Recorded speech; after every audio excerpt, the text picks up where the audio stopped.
성부와 성자와 성령의 이름으로 아멘.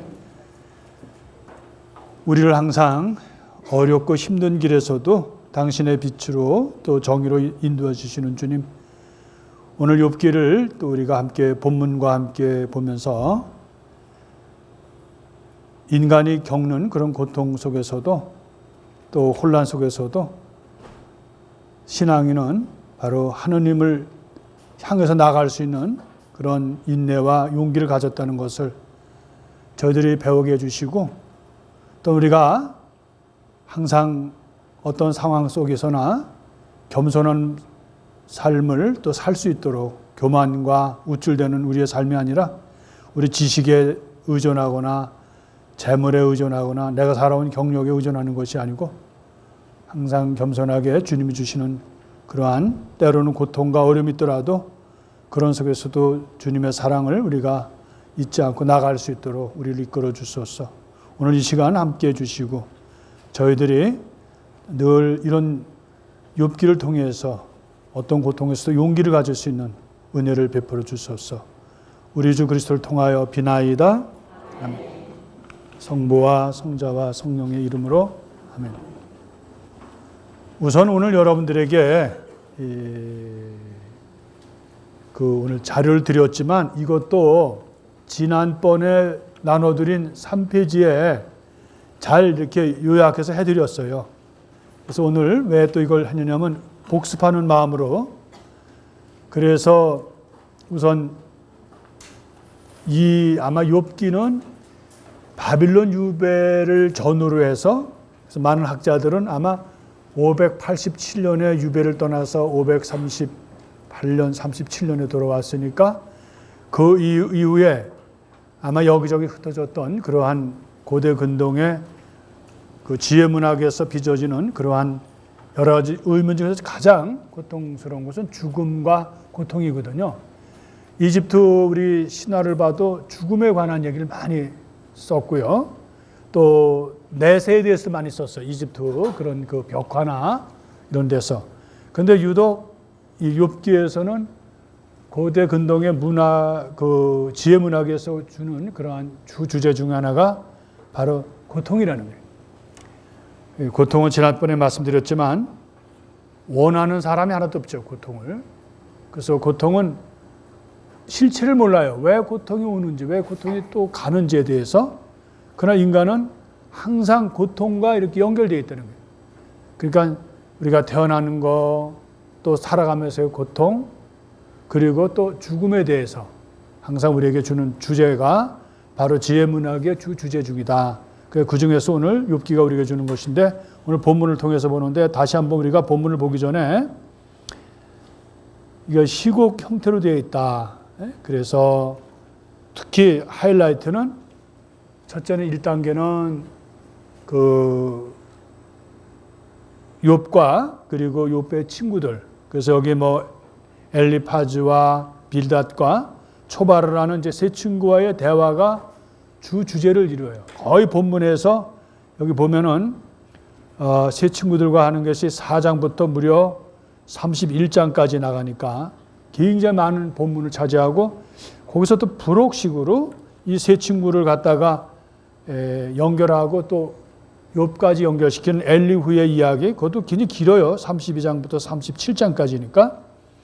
그래서 이러한 주제를 바탕으로 하는데, 결국 여기서 욥기에서 전해주는 것은 뭐냐? 결국은 미안하지만 그것은 하느님과의 대화가 바로 클라이막스라는 거예요. 그래서 38장부터 42장이 사실은 욥기의 주제입니다. 그러니까 욥기의 그 주제는 하느님과 욥과의 대화거든요. 그래서 우리가 신앙생활도 마찬가지죠. 우리가 특히 사마리아 여인을 보면 예수님께서 사마리아 여인에게 이제 물을 달라고 요구하시잖아요.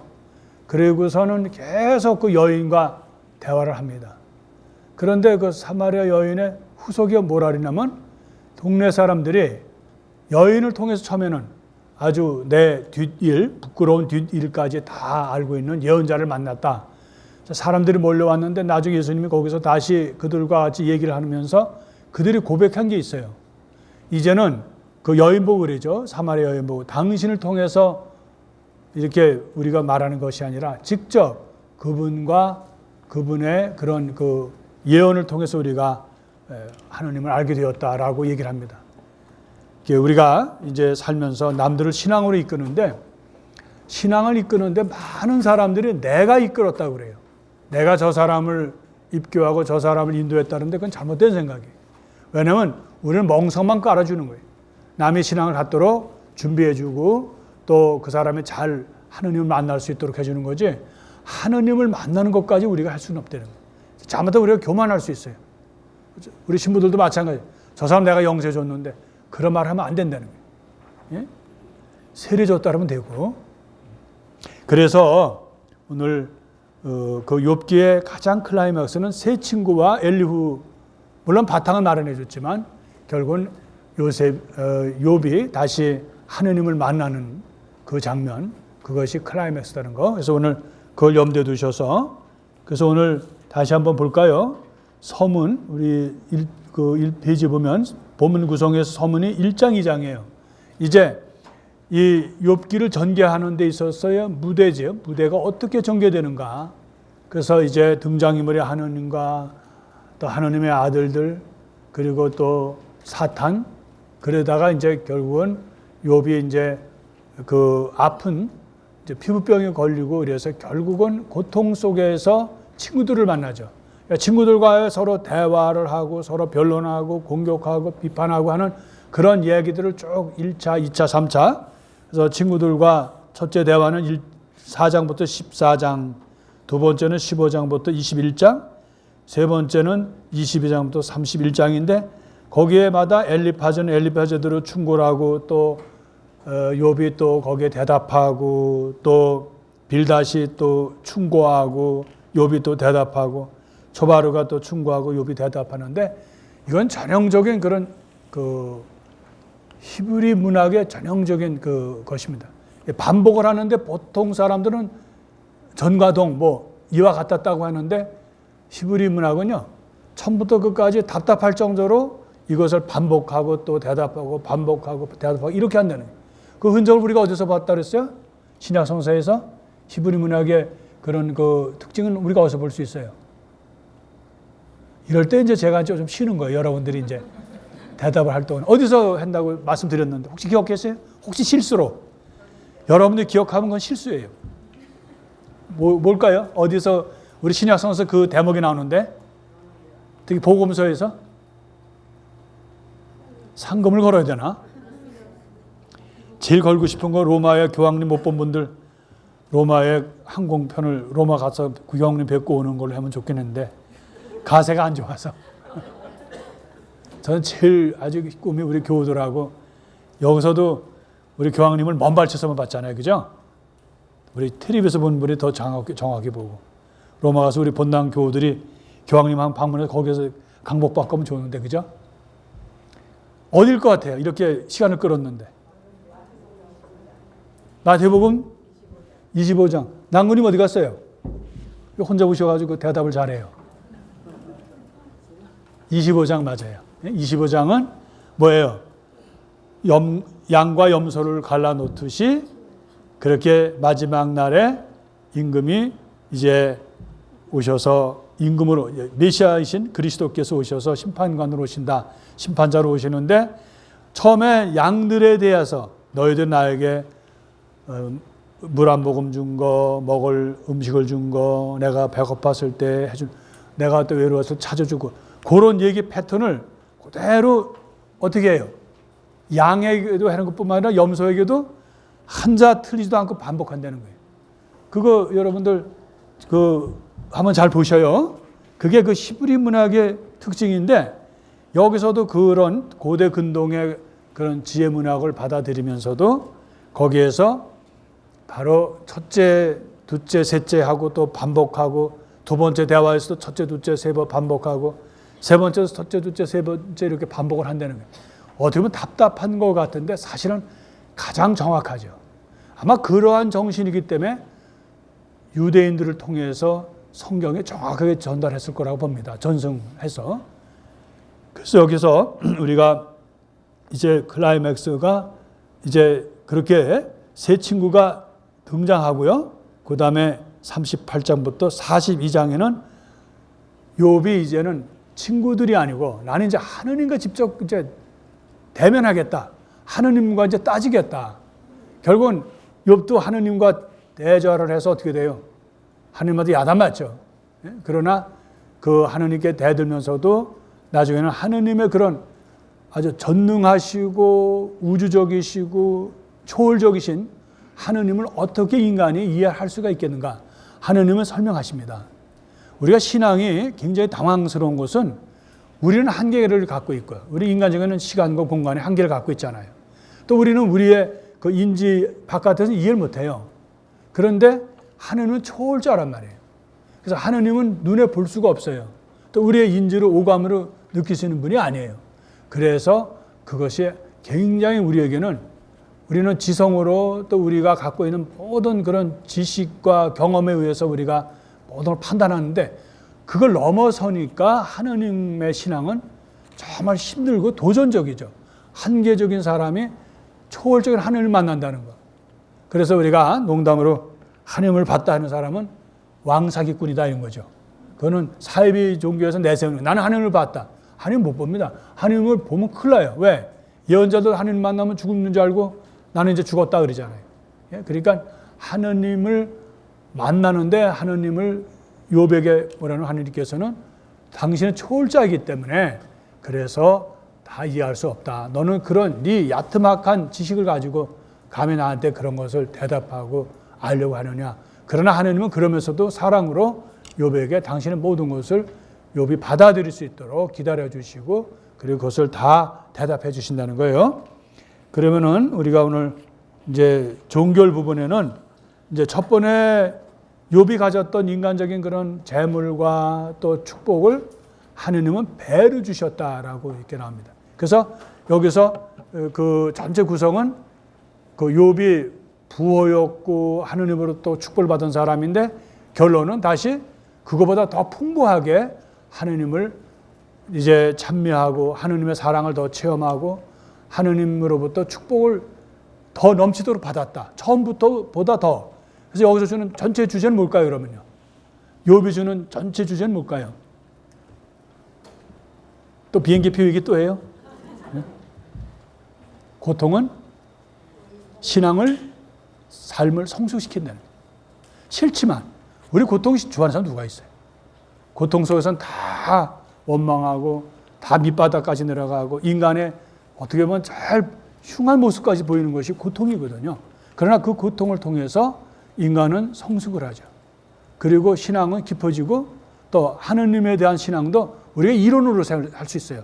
우리 신앙이 가톨릭 신앙의 한 가지는 이론적으로 하느님 알고 또 교회의 신앙 이런 건 다 하지만 실제적으로 신앙을 받아들이는 것은 나의 삶이거든요. 실존이거든요. 그래서 그런 실존 속에서 건너야 할 그런 과제는 고통이라는 거예요. 그러니까 고통은 또 하나의 혼란이라는 거예요. 내가 어떤 때는 내 동조쳐지고 내가 부서지고 내가 실망하는 거예요. 가장 큰 사랑은 뭘까요? 사랑은 바로 고통과 시련을 겪은 것이 큰 사랑이에요. 우리가 연애할 때 사랑을 풋사랑이라 그러잖아요. 그러나 황혼역에 부부가 서로 사랑하는 것은 정말 그때는 미운정 고운정도 있지만 얼마나 실망을 많이 했겠어요. 얼마나 부부가 고통을 겪고 또 아이들 기르기 위해서 또 삶의 그런 어떤 자락에서 또 내가 내동개치는 그러한 여러 가지 상황 속에서도 그래도 사랑은 강하기 때문에 둘을 결합시켜주고 그래서 하나로 만들어주거든요. 그래서 우리가 오늘 주제는 실망을 하지만 그러나 실망 속에 머물지 마라. 우리가 사람을 상대하는데도 그 신앙에서도 첫째가 우리에게 주는 건 뭐예요? 실망이잖아요.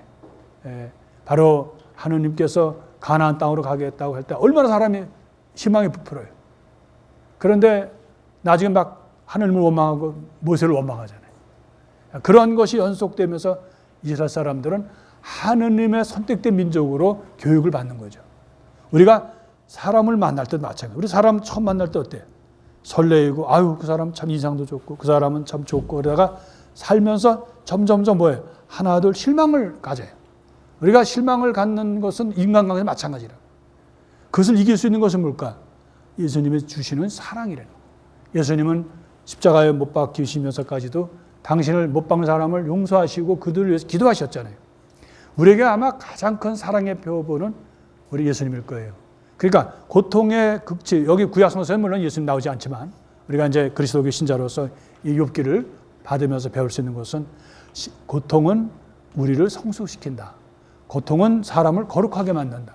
고통은 사람을 하느님과 하나가 되게 만든다는 것. 그게 오늘 전체 주제예요. 그걸 보면서 잠깐 PPT를 보면서 우리 또 다시 오늘 공부를 하도록 하죠. 전체 윤곽은 아시겠어요?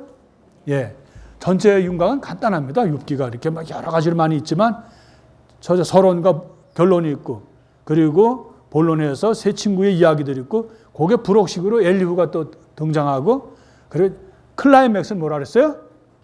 욥과 하느님과의 만납니다. 예?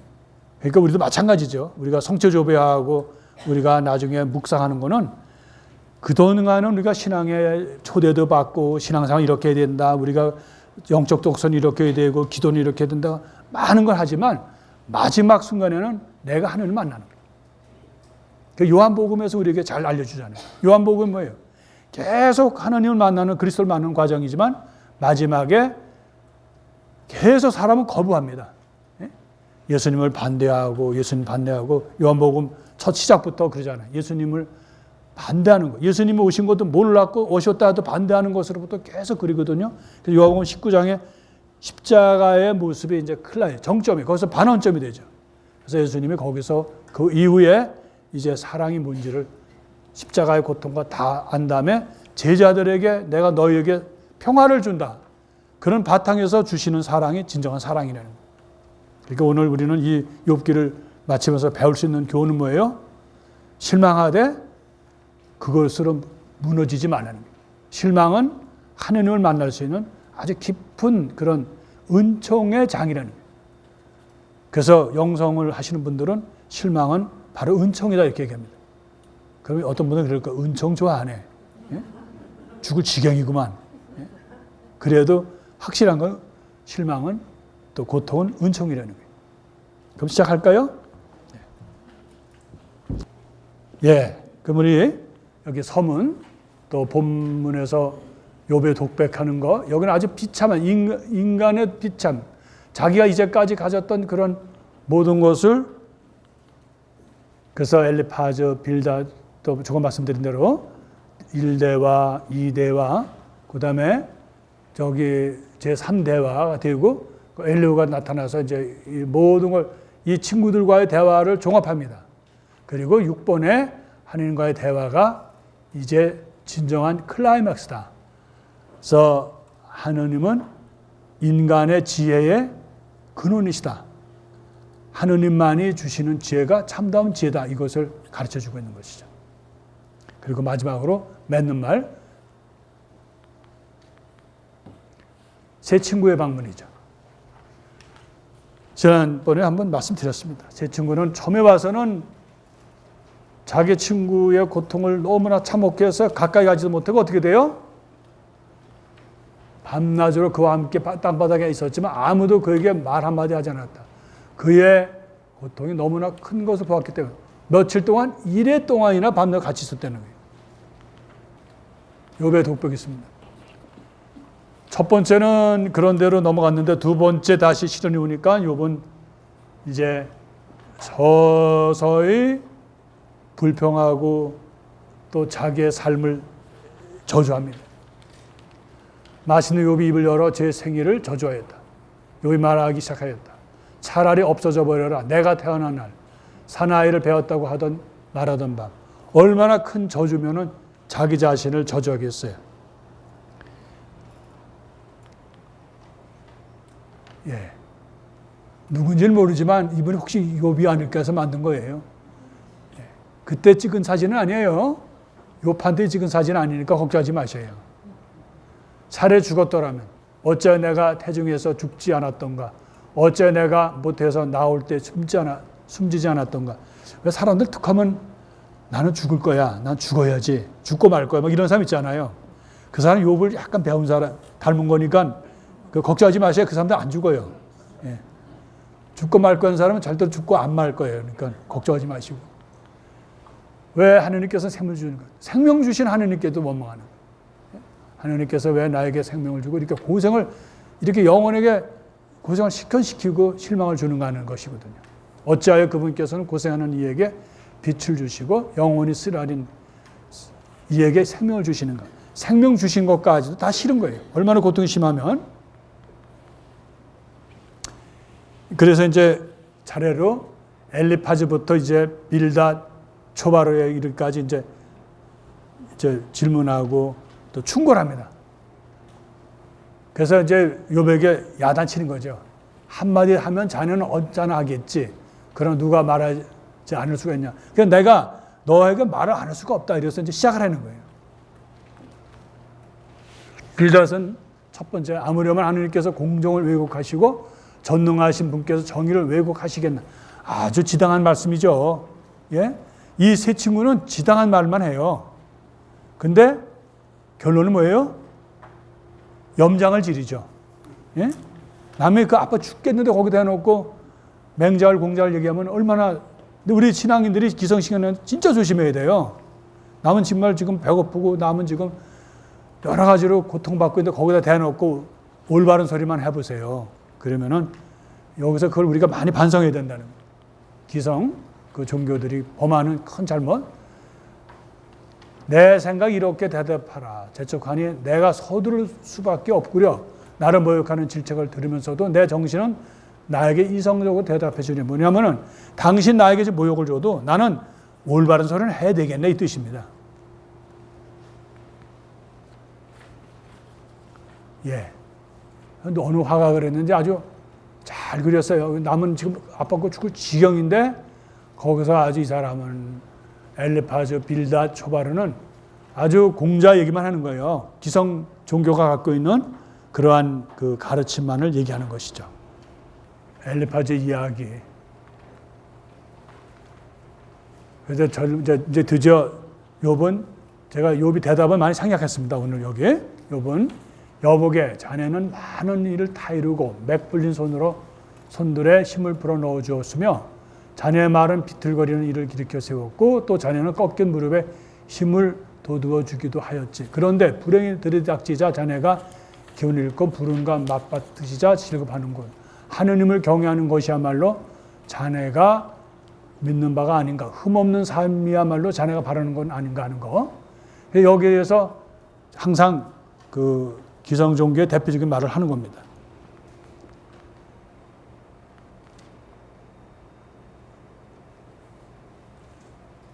자네의 수다스러운 말이 사람들을 침묵하게 할 수 있나? 자네가 조롱하는데 아무도 핀찬할 수가 있나? 제가 여기 이게 적어드리지 않은 본문은 거기 여러분 자료에 있어요. 지금 시간 관계상 그냥 앞부분만 이렇게 하고 있는 거예요. 예? 빌닷의 첩첩 담론 다 보면은 자네는 언제까지 이런 것들을 이야기하려나. 자네 입에서 나오는 말은 사나운 바람 같기만 하구려. 아무려면 하느님께서 공정을 왜곡하시고 전능하신 분께서 정의를 왜곡하시겠나라고 얘기하는 거죠. 둘째 담도 마찬가지입니다. 자네의 말로 경외심을 깨뜨리고 하느님 앞에서 묵상을 방해하는구려 해서 지금 고통받고 있는 욥에게 올바른 얘기만 하는 거죠. 둘째도 마찬가지죠. 자네들은 언제면 이런 식의 말의 끝을 내려놔. 잘 생각해 보거나 그러고 나서 우리 이야기하세요.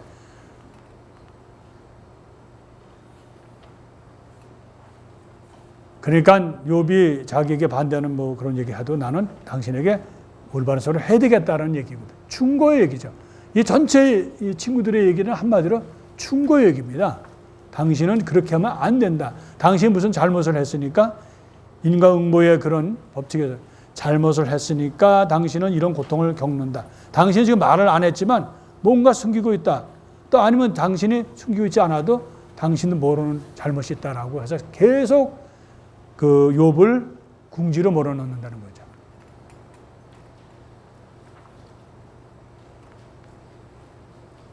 이게 이제 여러분들에게 첫째, 둘째, 셋째 이렇게 지루하게 된다는 걸 좀 알려드리는 거예요. 예? 그래서 여러분들은 그때 본문을 꼭 좀 다 읽어보셔요. 이제 욥은 너무나 억울한 거죠. 자기는 아무 잘못도 없고 털어도 그렇지 않은데 왜 친구들은 자기를 자꾸 죄인으로 몰고 또 어떤 잘못한 것으로 어떤 내 잘못한 것에 당연한 그 결과를 몰고 있는 것에 대해서 그래서 욥은 첫 번째로 얘기를 합니다. 누가 제발 나의 원통함을 저울질해 보고 나의 불행도 함께 저울판에 달아보았으면 그것이 이제 바다의 모래보다 무거우니 내 말이 갈피를 못 잡는구려.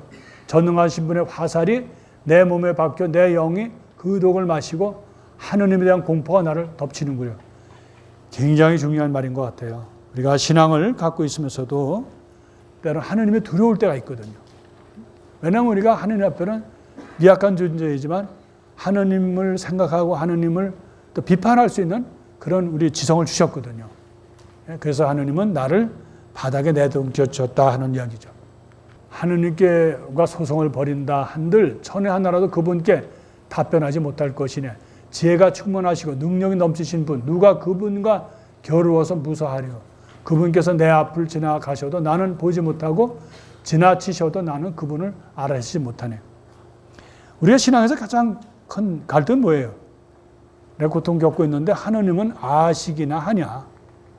그리고 더 나아가서는 하느님은 계시기나 하냐? 그 질문은 누구에게나 지어진다는 거예요. 특히 우리가 극한의 고통에 따르면 자연적으로 그런 말이 나옵니다. 하느님은 나를 지나치신다. 내가 있는 거나 알기나 하시냐. 그 많은 사람 중에 나를 알기나 하시냐라는 거. 참으로 자네들은 유식한 백성이나 자네를 죽이면서도 자네들이 죽으면서 지혜도 함께 죽겠구려. 나도 자네들처럼 이성이 있고 자네들에게도 뒤떨어지지 않냐. 누가 그런 것들을 모르겠나. 그러니까 지금 내가 원하는 것은 그게 아닌데 당신들은 진보하게 기성 종교, 이스라엘 사람들이 갖고 있었던 그 종교 이야기만 하고 있다는 얘기를 비판하는 거죠. 그래서 이거는 제가 첫째, 둘째, 여덟째 담론을 이렇게 쭉 모아놓은 겁니다. 한번 여러분들 이해하시도록. 그런 것들은 내가 이미 많이 들어왔네. 자네들은 모두 쓸모없는 위로자들이구려. 이게 중요한 말입니다. 나를 위로하러 왔다고 하면서 나를 위로하기는커녕 어떻게 돼요? 나에게 충고해주고 또 뻔히 아는 그런 공식적인 그러한 것으로 나를 이렇게 설득시키고 또 해결해 주는 게 아니라 더 궁지에 몰고 간다 이런 뜻입니다. 자네들이 내 처지에 있다면 나도 자네들처럼 말할 수 있지. 자네들에게 좋은 말을 들어놓으면서 자네들이 불쌍하다고 머리를 젓고 내 입으로 자네들의 기운을 북돋으며 내 입술의 연민은 슬픔으로 붙여줄 수 있지. 우리가 항상 보면 남을 충고하는 일에 우리가 많은 일을 또 많은 시간을 소비해요. 가르치려고 하는 거. 아마 기성 종교가 갖고 있는 가장 큰 오류일 거예요. 고통과 아픔을 함께 나누려고 하지 않고 항상 가르치려고 그러거든요. 그러니까 자네들이 나를 방문해서 위로해주고 차라리 고통을 나누면 좋겠는데 계속해서 나를 슬프게 한다는 거예요. 그리고 나를 계속 모욕한다는 거예요. 그리고 자기들은 뻔뻔해서 자기들은 완전한 사람처럼 해서 부끄러워하지도 않는다는 얘기거든요.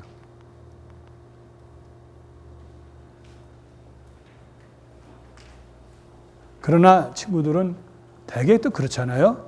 나에게 변론할 시간을 납니다, 사람들은. 뭘 얘기를 하면은 자기 얘기만 하는 게 많아요. 네, 어떤 상황에 빠지면요. 사람들은 남의 얘기를 안 듣습니다. 남의 얘기는 안 듣고 자기 주장만 얘기하고 나중에는 절대로 남의 그런 어떤 의견은 뭔지도 몰라요. 그래서 참아주기에는 내 말을 좀 내가 말을 하게 날 좀 제발 내 자신도 좀 털어놓고 얘기 좀 하게 하는데 위로해주러 왔던 사람이 위로는커녕 계속 충고를 하니까 내 말이 끝난 뒤에 비어서도 좋으니까 좀 내 말 좀 들어달라는 거죠. 우리가 저 병문안 갔을 때도 마찬가지인 것 같아. 가서 그냥 말을 안 하면 더 좋은데 그냥 침묵하고 바라보고 오면 좋은데 많은 이들은 수다스럽게 떠들어야 그게 위로인 줄 알아요. 예? 그래서 침묵이라는 것이 굉장히 중요한 것 같아요. 가서 함께 그 사람의 고통에 참여하는 게 중요한 거지 그 사람을 위로하고 그 사람을 설명하고 가르치려고 하는 것이 중요한 게 아니라는 거예요. 우리가 참 여기서 친구들과 그 욥과의 그런 관계에서 이렇게 배울 게 많습니다. 반성할 것도 많고요. 오늘도 나의 탄식은 쓰디쓰고 신음을 막는 내 손은 무겁기만 하구려. 그분을 어디에서 찾을 수 있을지 알기만 하면 그분의 거처까지 찾아가련만은 그분 앞에 소송물을 펼쳐놓고 내 입을 변론으로 가득 채우련만은 그분께서 나에게 어떤 답변을 하시는지 알아듣고 그분께서 나에게 무슨 말씀을 하시는지 이해하련만은 그분께서는 그 큰 힘으로 나와 대결하시려는 아니 나에게도 관심이라도 두기만 하신다면 아까도 말씀드렸지만 우리 신앙인에서 가장 당혹스러운 것은 하나님의 부재예요. 하나님이 계시기는 하느냐 하는 것. 되게 고통 속에서 우리가 많은 질문합니다. 내가 이렇게 억울하고 내가 이렇게 힘들고 내가 지금 이렇게 비참한데 사람들에게 무시당하고 희망까지 없는 그런 바닥에서 우리가 생각할 수 있는 것은 하나님은 나를 버리셨다. 하나님은 나를 잊어버리셨다. 내가 나의 죄 때문에 하나님은 나를 벌하셨다. 여러 가지 이유를 들어서 하나님은 나의 편이 아니시다 하고 정의를 내리는데 그것도 교만이거든요. 하나님은 어떤 사람을 사랑하시냐. 내가 바닥에 떨어졌을 때 하나님께 외치는 사람이 시편 저자들은 항상 하나님께 외치잖아요. 하나님 저의 소리를 들어주시고 내 소원을 내 청을 받아달라고 호소하잖아요. 그래서 시편 저자가 얘기하는 기도가 우리 신앙의 기본이라는 거예요. 그래서 우리 성물도 바치거나 교회에 미사 전례에서도 바로 시편을 많이 인용하는 것은 신앙인의 자세는 그래야 된다는 거예요. 자기가 결정해서 자기가 북치고 장구치는 게 아니라 내가 죄를 많이 지어서 막 이런 거는 하나님께 쓸데없는 얘기예요. 하나님 다 아시니까. 그래서 우리가 자비를 구하는 것이 중요하다는 거예요. 자네는 힘없는 일을 잘도 도와주고 맥 없는 팔을 잘도 붙들어 주는군. 죄가 없는 이에게도 잘도 충고하고 슬기를 퍽도 많이 깨우쳐 주는 거예요. 자네는 그 누구에게 말을 들어놓는가? 자네에게서 나오는 것은 누구의 습결인가? 그래서 이제 원망 섞인 거죠. 예? 친구들에게 전해주는 얘기. 이제 나의 권리를 박탈하신 하느님께서 살아계시는 한 내 영을 쓰라리게 하신 전능하신 분께서 살아계시는 한 나에게 목숨이 붙어있는 한 하느님의 숨이 내게 내 코에 있는 한 맹세고 내 입술은 서의를 말하지 않고 내 혀는 거짓을 이야기하지 않으리라. 그러니까 친구들이 그렇게 시련을 주고 자기 고통이 병이 깊고 하더라도 절대로 자기는 진실을 포기하지는 않겠다. 정의를 포기하지 않겠다 하는 다짐이거든요. 이게 아마 우리 신앙인의 자세 아니겠어요? 아무리 여건이 안 좋고 나쁘더라도 많은 사람, 신앙이 얕은 사람들은요, 거기에 독소를 많이 퍼버요. 평소엔 저 사람은 참 신앙적인 얘기하고 기도하고 미사 매일 한다 그러고 영성으로 뭐 어쩌고 뭐 피정도 다녀왔다 그러고 그러는데 어떤 상황에 딱 들어가면 겉절이야, 겉절이. 김치 겉절이 아세요? 그 겉절이는 그 깊은 그 김치의 맛을 못 주잖아요. 물론 겉절이도 맛있지만 그러나 깊은 그것은 그리스도의 복음으로 복음화가 된 사람이 신앙인이거든요. 어떤 상황에서도 사람을 신의를 저버리지 않고 어떤 상황에서도 하나님의 사랑의 모습을 잃어버리지 않는 거예요. 끝까지 참고 끝까지 침묵하고 또 비밀을 지켜줄 건 주는데 신앙이 겉절인 사람은 다 떠들어서 망쳐요. 그래서는 안 된다는 거예요. 우리 욥기는 참 우리에게 많은 걸 던져줍니다. 욥이 이제 독백을 합니다. 지난 세월 같았으면 하느님께서는 나를 보살피시던 날들 그분의 등불이 내 머리 위에 비추고 그분 빛으로 내가 어둠 속을 걷던 시절 내 나이 한창이었고 하느님의 우종이 내 처막을 감싸던 때 전능하신 분께서 아직 나와 함께 계시고 내 아이들이 내 둘레 있던 때 내가 우유로 발을 씻고 바위는 내게 기름을 시내처럼 흘려주던 시절 내가 성문이나 나가 광장의 자리를 잡으면 나를 보고 젊은이들은 물러서고 늙은이들은 몸을 일으켜 세웠지. 고관들은 말을 삼가고 손을 입에 갖다 대었으며 귀족들은 소리를 죽이고 그들의 혀는 입천장에 붙었지. 그게 뭐냐면 침묵시킨다는 거예요. 내가 어려워서. 그렇게 과거에 나는 돈도 많고 재물도 많고 하느님으로부터 인정받고 의인으로 자처했던 그 시절이 있었는데 이게 뭐냐 이거죠 지금은. 어린애들까지 나를 우습게 여기고 개까지, 지나는 개까지 나를 그냥 상처를 핥고 괴롭히는 그러한 신세가 되었다라는 얘기입니다. 과거에 흘러간 영화는 나에게 정말 영광스러웠는데 이제 나는 비참하고 나락으로 떨어지고 그리고 사람의 꼴의 모습이 아니다, 이렇게 나가는 겁니다. 우리가 신앙생활도 마찬가지예요. 우리가 사람이 좋을 때는 참 좋아요, 관계가. 여러분 그렇지 않아요? 사람이 좋을 때는 얼마나 좋은 말을 하고 그대가 있어 나는 행복해요, 그런 말을 하던 사람이 그대가 있어 나는 죽어요. 예? 그렇게 변환되는 거예요. 사람 관계가 그렇게 많이 돼요. 아직 끝나지도 않았는데 이런 신호가 오면은 내가 어떻게 하겠어요? 그다음에 계속합니다. 그 자신의 공포에 대한 불행에 대한 얘기를 이렇게 이제 하느님께 이제 이렇게 부르짖죠. 17절에 보면 밤은 내 뼈를 깎아내고 나야를 갉아먹는 고통은 잠들지 않네. 엄청난 힘으로 내 옷은 쭈그러지고 그분께서는 웃옷의 옷깃처럼 나를 졸라매시네. 그분께서 나를 진탕에다 내던지시니 나는 먼지와 재처럼 되고 말았네. 제가 부르짖어도 당신께서는 대답하지 않으시고 줄고 서 있어도 당신께서는 저에게 눈길을 주지 않으십니다. 무자비하게도 변하신 당신의 손, 당신 손의 그 완력으로 저를 핍박하십니다. 저를 바람에 실어 보내고 폭풍 속에 내팽개치셨습니다. 당신께서 저를 죽음으로 산 사람들이 모두 모이는 곳으로 몰고 가심을 저는 압니다. 하나님은 나를 가장 비참한 곳으로 몰고 간다, 이런 뜻입니다. 근데 나중에 이 욥기의 클라이맥스는 이것이 아니라는 거, 하나님은 그러신 분이 아니라는 거예요. 결론은 우리가 극한에 처음에는 하나님을 원망하고 다 하나님의 계시기는 한약하고 원망하지만 전체를 놓고 보면 아니라는 거예요. 이제 지금은 욥은 자기의 비참과 불행, 자기 삶의 공포를 얘기하는 거죠. 우리가 고통을 당하면 공포를 겪잖아요.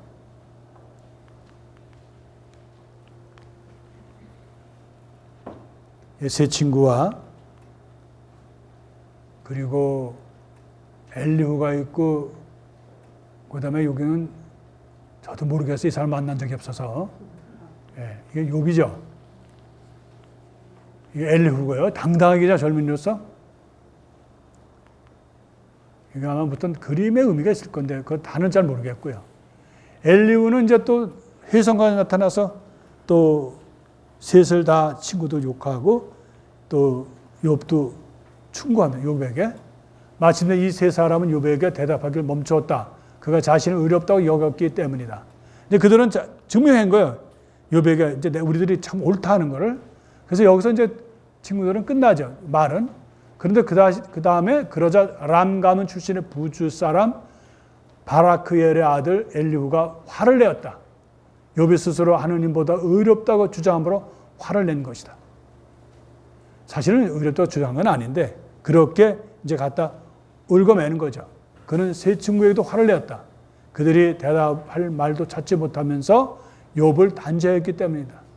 그러나 엘리후는 그들이 자기보다 나이가 많기 때문에 욥에게 말할 기회를 기다렸다. 엘리후는 그 세 사람이 더 이상 대답하지 못하는 것을 보고 화를 내면서 그때부터 충고 얘기를 계속 이어서 합니다. 근데 저는 그건 좀 생략했어요. 왜냐하면 엘리후 요거 하나만 하고 나머지 둘째, 셋째를 했는데 그건 생략했습니다. 왜냐하면 그렇게 큰 중요한 걸 비중을 차지하지 않기 때문에 엘리후는. 여기서 참 재밌는 건요. 그 바리사이역 율법학자들도 예수님께 말할 때 어떻게 말해요? 아주 공손하게 입니다. 선하신 스승님, 또 지혜로우신 주님, 뭐 별 얘기를 다 하고 끝에 가서 뭐라 그래요? 가시 있는 얘기잖아요. 가시를 얘기잖아요. 사람들도 왜 말 잘하는 사람들 보면 겉으로는 말 잘하면서 끝으로 와서 이렇게 가시 있는 말을 하는 건 제일 나쁜 거죠. 차라리 거꾸로 말은 서툴어도 말 속에 순박함이 있는 게 낫죠. 그죠? 네. 물론 순박하면서도 말 잘하면 좋고요. 하느님은 두 개 다 안 주셔요. 저는 나이가 말을 하고 연륜이 지혜를 가르쳐야지 생각하였습니다. 이제 나이가 많으니까. 그렇지만 하고 얘기잖아요. 사람 안에 있는 영이 전능하신 분의 이끌림이 사람을 깨우치는 것이더군요. 그래서 하느님을 팝니다. 연만하다고 게으른 것이 아니고 나이가 많이 들었다고 그런 게 아니고 연로하다고 올바른 것을 깨닫는 게 아니랍니다. 그래서 이 세 사람 무시하는 말이에요. 그래서 제가 말씀을 드리니 들어보십시오. 저도 제 소견을 여쭙겠습니다. 보십시오. 저는 여러분의 말씀을 기다렸습니다. 여러분의 말을 고르시는 동안 여러분의 이론을 기억해 들었습니다. 저는 여러분에게 주의를 기울였는데 보십시오. 아무도 욥에게 논박하지 못하고 여러분 가운데 아무도 그에게 응수하지 못합니다. 그러니까 자기 옆에서 볼 때는 말은 그런 거죠. 세 친구도 시원치 않고 욥도 그런 사람이다 해서 싸잡아서 이제 막 공격을 합니다. 그리고 또 재밌는 거는 또 무대에서 사라져요. 뭐 밑도 끝도 없이 엘리후는. 제가 이 레비아탄 베모스가 뭔지 하고 여러 찾아봤는데 이게 무슨 용이다 뭐 어떤 거는 저기 뭐죠? 하마다 뭐 이런 얘기 있는데 그냥 거대한 그냥 가상의 동물이다라고 보면 돼요. 여기서 하느님께서 그러한 좀 무시무시한 거대한 동물을 내세우셔서 당신의 말씀을 입증하시는 거죠. 그래서 한번 이렇게 좋은 글이 있어서 레비아탄 그리고 이거는 베모스 아마 이런 그 동물이다. 하느님께서 이런 동물을 그래서 레비아탄 또 베모스를 이렇게 해서 이제 그 그림을 이렇게 해서 당신을 입증하시죠. 욥에게. 이거는 이제 그 그림 누가 했는지 그래서 해석한 거고요. 주님의 첫째 말씀, 주님께서 욥에게 폭풍 속에서 말씀하셨다는 거예요. 지가 없는 말로 내 뜻을 어둡게 하는 이자는 누구냐? 이게 누구야 이자가? 욥을 얘기하는 거예요. 사나답게 내 허리를 동겨 메어라. 너에게 물을 터니 대답하여라 해서 이제 직접 하느님을 요청합니다. 욥이 하느님이 폭풍에서 나타나시는 거죠. 그래야지 계속 이제 당신은 땅의 주제자다. 내가 이 땅을 세울 때 너는 어디 있었냐? 이 창조할 때 네가 하니까 말이나 되냐는 거야. 네가 뭐를 알고 내 땅을 창조한 내가 있는데 그래서 누가 그 칫솔, 그러니까 땅의 칫솔 다 잴 수 있냐는 거죠. 그리고 또 바다의 주제자, 누가 문을 닫아 바다를 가두고 폭풍을 일으키고 그것을 다스릴 수 있겠느냐. 여기서 참고로 예수님께서 왜 그 호수에서 제자들이 폭풍에 시달리죠. 그죠? 그때 그 마르코나 루카복음사가는 이 하느님의 이 바다의 주제자라는 것을 염두에 두는 거예요. 그래서 항상 구약과 연결되는 거예요. 참고로 말씀드리는 거예요. 그래서 그러잖아요. 저분이 어떻게 저렇게 바다와 폭풍우를 다 다스리시는가 그러는 거예요. 그게 무슨 뜻이죠? 그 이면의 말은 주님은 하느님이시다는 뜻이에요. 그러니까 인간은 폭풍이나 바다에 이것을 못하는데 하느님만이 그걸 주재하신다는 얘기거든요. 또 빛과 어둠의 주제자, 빛이 머무는 곳으로 가는 길은 어디에 있느냐, 또 어둠의 자리는 어디에 있느냐. 그래서 창세기에 왜 하느님께서 빛을 창조하셨다, 어둠 속에 창조하셨다는 하느님만이 하실 수 있죠. 빛과 어둠을 창조하시는 거.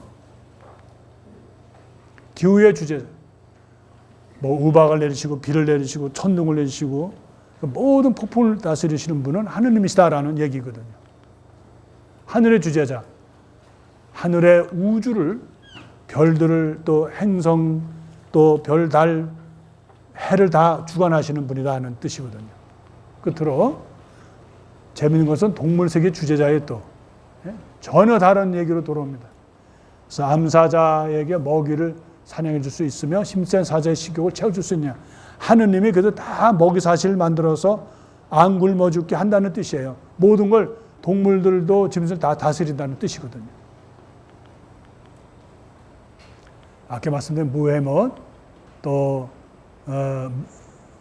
베트모스죠. 그래서 베트모스 또 무헤못이라고 발음은 같은 말인데 그 성경 본문에 이렇게 되어 있습니다. 보아라 내가 너를 만들 때 함께 만든 부헤못을 그것은 소처럼 풀을 뜯고 있다. 보아라 그 허리의 힘을 그 배의 근육을. 그래서 이렇게 쭉 보면 아주 웅장한 동물의 모습인데 학자들은 이게 뭐겠느냐라는 데는 잘 정확하게 몰라요. 그래서 대충 뭐 공룡이 아니겠느냐, 뭐 여러 가지가 있습니다. 네? 거대한 뱃머스, 또 레비아탄, 이것은 아마 용의 모습 아니에요. 그러니까 바다에 너는 갈고리로 레비아탄을 낚을 수 있으며 줄로 그 혀를 내려누를 수 있느냐?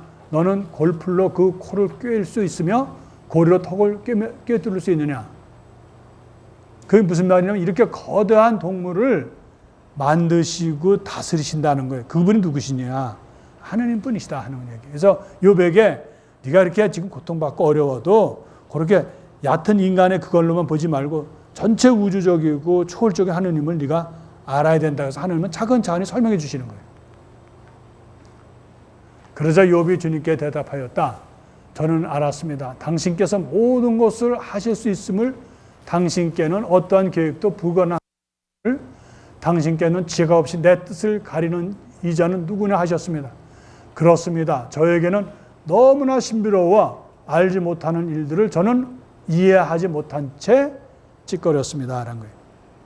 이게 이제 욥이 이제 클라이맥스에서 하느님께 이제 고백하는 것이죠. 우리가 사실은 신앙 안에서도 마찬가지예요. 모르면서도 아는 것 같이 하는 일들이 많거든요. 경험하지도 않으면서 경험한 것처럼 신앙의 깊이를 체험하지 않았으면서도 신앙의 체험을 한 것 같이 하는 거, 바로 우리가 그런 데서 이런 욥의 이야기가 우리에게 큰 반성을 줍니다.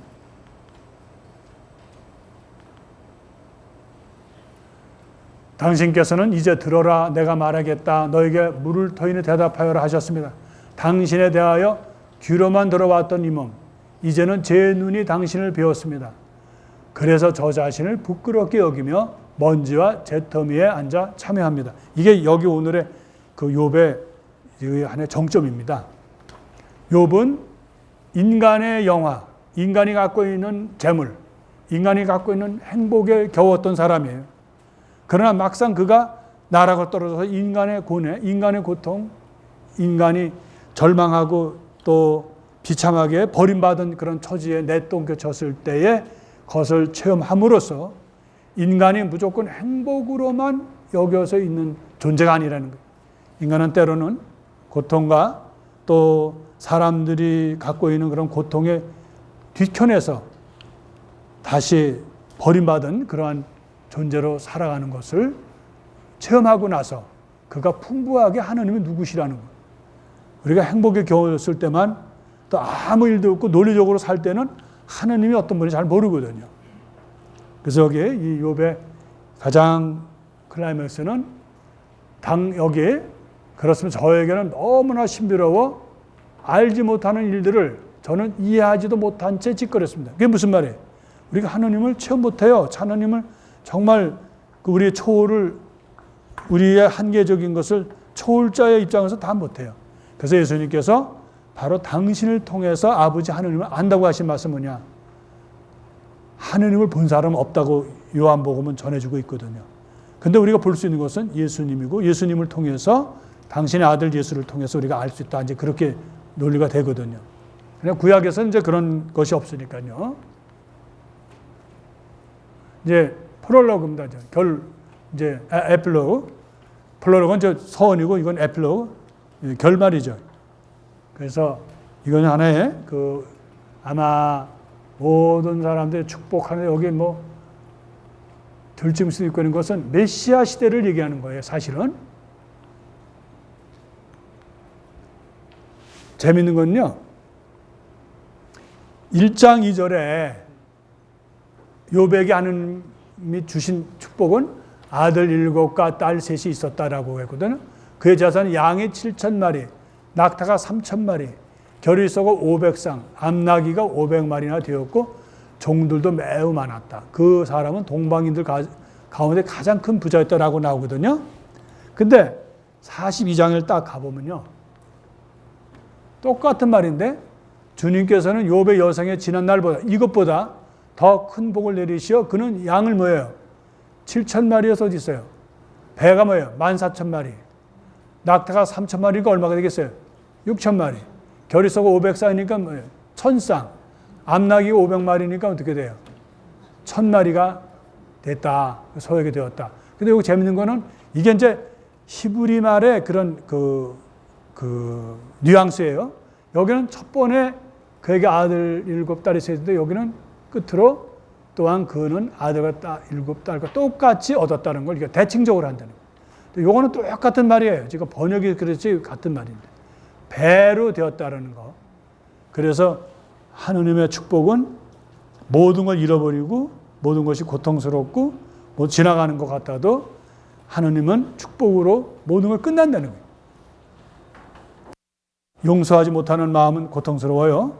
또 사랑받지 못하는 것도 고통스럽고 또 일치하지 못하는 것도 고통스럽습니다, 여러분. 우리가 살면서 많은 얘기를 듣고 또 시달리고 또 힘들어 하잖아요. 근데 우리가 희망을 거는 것은 바로 하느님은 과정은 고통스럽고 과정은 버림받은 것 같고 과정은 절망일 수 있어요.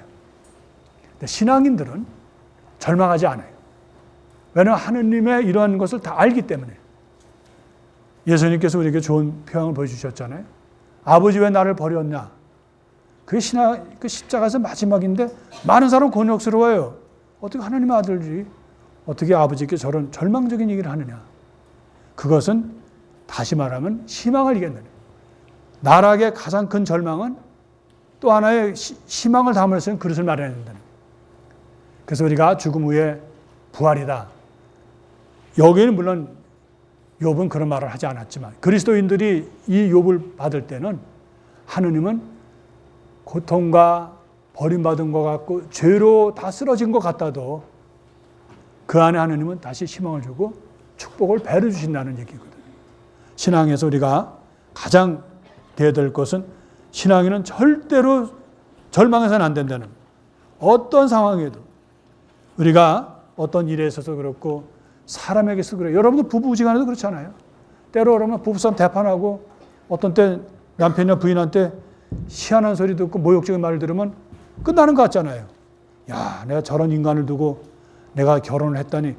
그런 순간을 안 해본 사람이 있겠어요? 신부인 제가 이런 말을 하면 좀 주저주저해야지. 자기는 모르면서 저 소리 하냐. 면담할 때 보면 놀래요. 인꼬 부부 같고, 야, 사람들 저 보면 정말 사이가 좋은데, 부부를 따로 만날 때 보면 기가 막혀요. 원수도 저런 원수가 없어.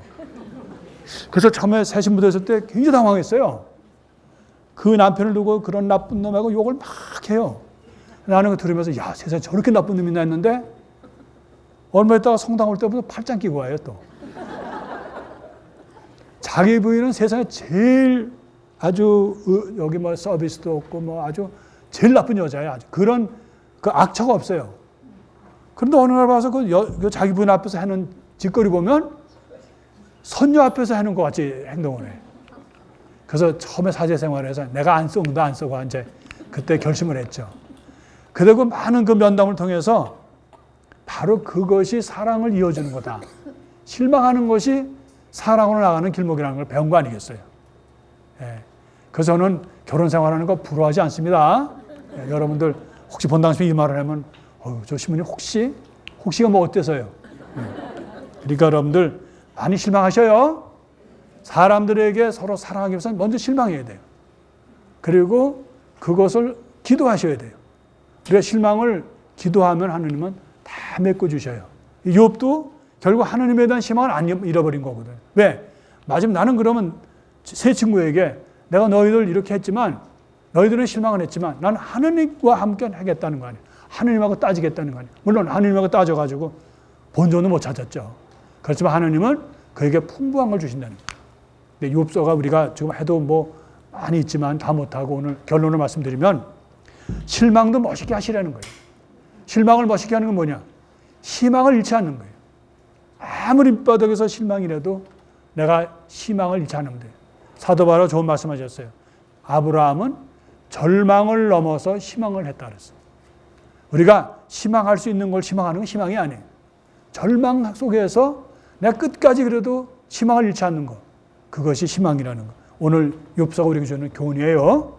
그래서 여러분들 우리가 고통스럽고 어려워도 서로 기도하고 각자의 그런 아픔이나 어려움을 우리 주님께서 잘 승화시킬 수 있도록 그렇게 신앙으로 사시기 바랍니다. 감사합니다.